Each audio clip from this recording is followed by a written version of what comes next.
Okay, so we're going to talk about how to get started with beading your corset today. First, you want to make sure that you have 7mm beads.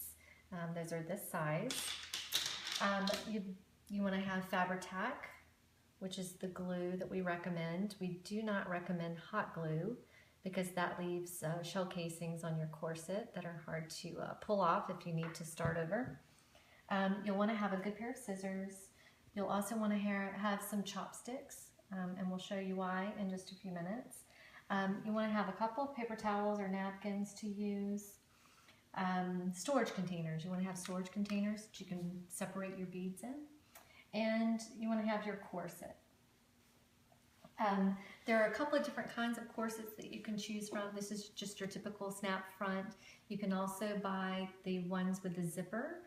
But you want to make sure that you get the ones that lace up in the back. If you get the ones that lace up on the side, they kind of throw off the symmetry of your corset. So just make sure that you have the ones that lace up on the back. You can also get ones that have the shoulder straps or ones without. It's up to you. And then you want to pick a corset that's the best for your design. So it's important to figure out your design before you actually go shopping for your corset. You'll want to pick out the color of the corset that's best for your design. So for example, my design is 4th of July for Celebrate the Holidays this year for the Crescent City Dames. And my inspiration was this boot. You can also go to Etsy or Pinterest to look at pictures and determine what might be an inspiration piece for you. But this was my inspiration piece, and I thought that white would be perfect for red, white, and blue. So once you figure out your design and you have your corset, you want to stabilize your corset so you can start beading. You can either use a pillow or towels to stuff your corset. We recommend putting the corset on and lacing it up in the back, and then remembering how tightly you've laced it, so that when you go to stuff it, you can pull it as tight as you need or as loose as you need. And then you want to use rags to stuff the bust so that it fits your body when you go to put it on after you've beaded it. We do recommend that you prepare your beads before you start gluing. And what I mean by that is you want to take your beads so they come like this, and usually the beads have a fused piece. So you want to make sure that you cut that off. And you can throw that away. Sometimes there'll be more than one fused piece. And that's okay. You can just cut the different pieces. I like to cut a lot of strands that are similar in length, and I put them in my storage container so that when I go back to bead, I already have them available, because once you start beading, you just want to continue on. You want to move quickly. But you can see that those fused pieces will really mess up the symmetry of your beads if you don't get rid of them. Okay, so we've prepared our beads. We have them in different storage containers. We recommend starting to bead from the back and then going to the front, and also working in panels. So the reason for the chopstick is that once you put your glue on the corset, you're going to start at the top and work down, just a slight thin line of glue. And then you lay your bead down. And you can hold it for just a few seconds. It will actually hold tight and be stable after just a few minutes.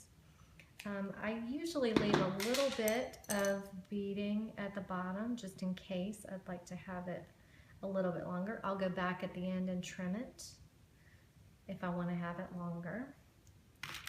And then I can start with my next line of beads. So for the next line of beads, you want to try and work your beads in to interlock with the first row, which might mean that it doesn't start at the same place at the top. And you can either do this at the top or you can do this at the bottom, but take your chopstick and move it in. And you can get those beads in pretty tight, and what that will do is prevent you seeing space in between. And I'm just going to work that all the way down, make sure that they are in tight.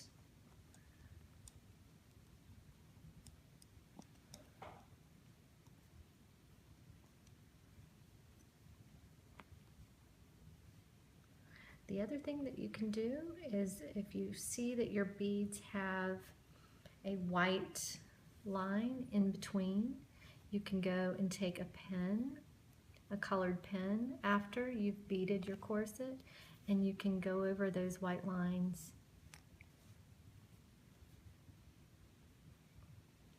Okay, so that is my first 2 lines of beads. I'm going to get that a second to dry, and then I'll just keep going with this panel exactly like that.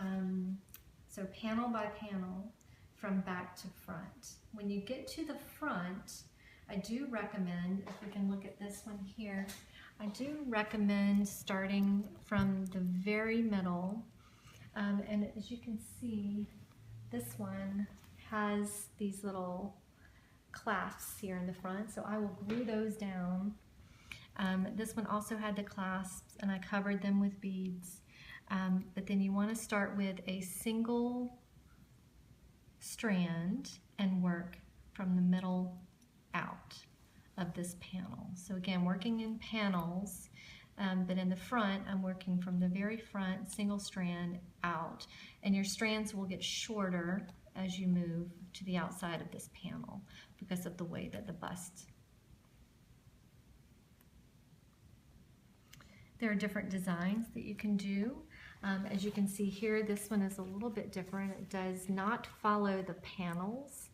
This one has a full design on the top. This was designed to be a Saint's version of Wonder Woman. So you see the eagle here. They also put designs on the back, and you can see they're in circles. So instead of following the panel, they're in circles.